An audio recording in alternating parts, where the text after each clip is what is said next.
Moi, j'étais surpris un peu récemment par une sortie de mon cadet Macky Sall. Vous savez, en 2018-2019, moi je suis beaucoup. Macky Sall a une conférence sur la paix au Sénégal, s'est interrogé. Il dit, mais comment au Mali, on est jusqu'à 15 000 hommes armés et le terrorisme continue de s'étendre? Personne n'a pu lui répondre. Vous voyez, cette lucidité est perdue cette année. Quand le Mali a demandé à l'administration de partir, c'est le même que j'ai entendu dire, mais comment les Maliens vont s'en sortir si l'administration n'est plus chez eux? Mais il faut apprendre à être cohérent. Vous savez, quand on dirige les pays, on travaille pour l'histoire. Il faut penser à ce qu'on est. Écoutez bien la vidéo et partagez. Il faut penser à son héritage. Mettez les j'aime et le cœur.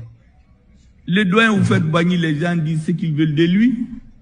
Chacun a son opinion. Moi, je ne rentre pas dans les débats idéologiques, mais je constate seulement que son grand parti, le RDA, ils l'ont fondé au Mali. Mais plus, vous savez, à la veille de ce qu'on appelle la démocratisation, vous faites bannir à dit aux Européens, il les a mis en garde.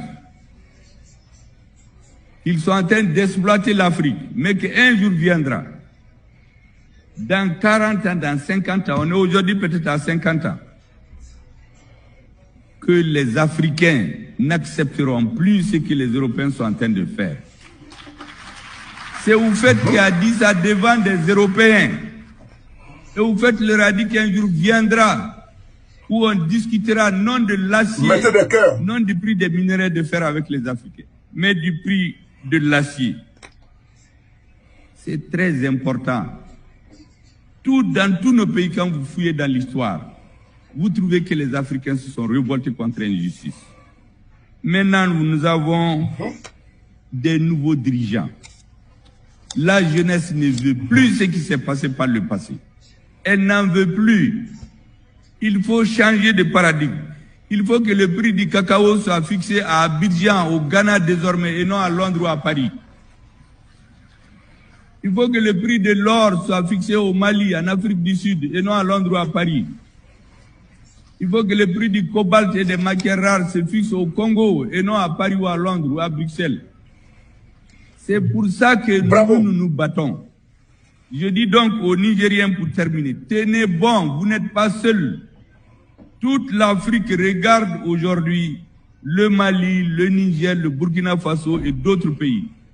Je comprends que pour des questions de sécurité, nos amis européens vont dire à tel ou tel chef d'État, attention, il ne faut pas que ça prospère au Niger, sinon ça serait votre tour. Mais ça, c'est une façon non historique de voir la situation. Un président qui travaille bien, il s'entend avec son armée, il n'y aura pas de problème. Mais un président qui vient dire à son armée de baisser les armes, parce que les terroristes sont plus forts que lui. On appelle les gens pour vous aider, le terrorisme s'étend.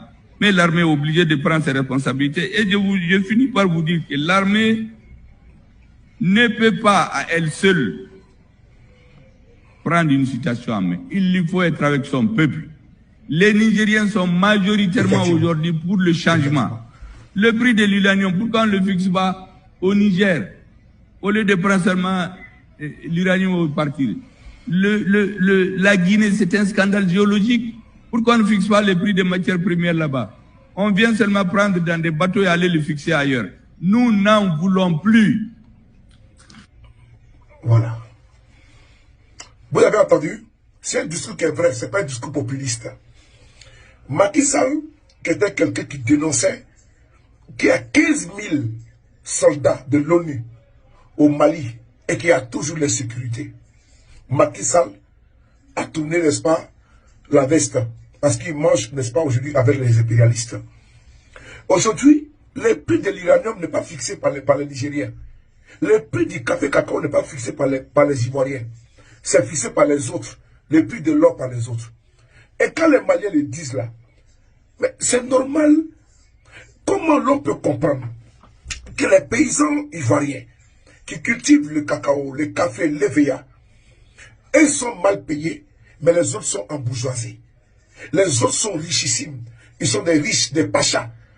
Comment comprendre que l'uranium au Niger, les Nigériens n'en bénéficient pas, et en rien, et que ben, il n'y a pas l'électricité au Niger, Et on nous parle de quoi? De démocratie. Frères et sœurs, vous avez vu comment l'on veut nous tromper en disant la junte au Mali, la junte comme si c'est un problème d'intérêt.